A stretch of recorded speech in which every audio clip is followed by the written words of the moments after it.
How do you now look to claw back votes from One Nation? I know that Pauline Hanson was very critical even of the leadership change on Friday, but clearly there is a problem there. You have been bleeding votes to One Nation. What do you do to win back that support?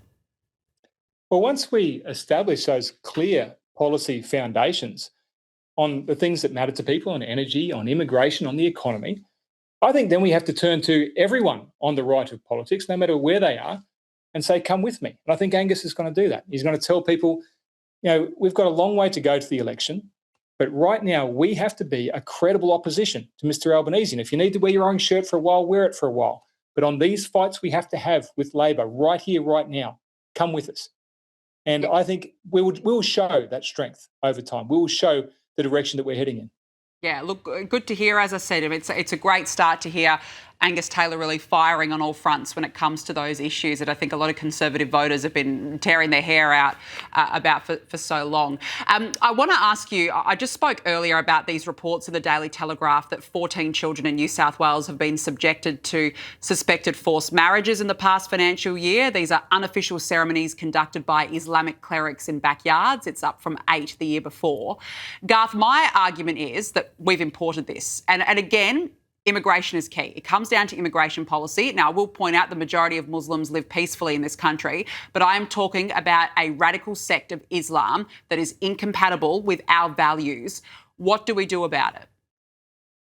Well, I think we have to acknowledge it is incompatible. I'm one of the few guests you'll have who has lived under Sharia law during my time in Saudi Arabia. I could have lived there very well off, quite frankly. But the contrast and the idea of trying to raise my kids under some of these sort of laws was just too much for me to think. And I came to Australia, came back home. There is such a difference, and we have to acknowledge that. And look, diversity of background is a wonderful thing. It's really interesting. But as a nation, we need unity of purpose. Unity is about where we're going, and it's about tomorrow. And unless we have that, and I'm talking not just individually, but in the little groups around Australia, then we will never be our full potential.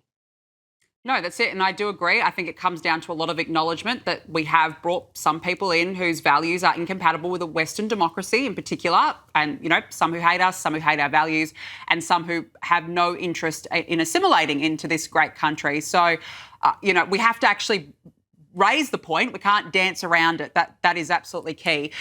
Just on the ISIS brides, there are some still being held in northern Syria. They've now applied for Australian passports in an effort to return home.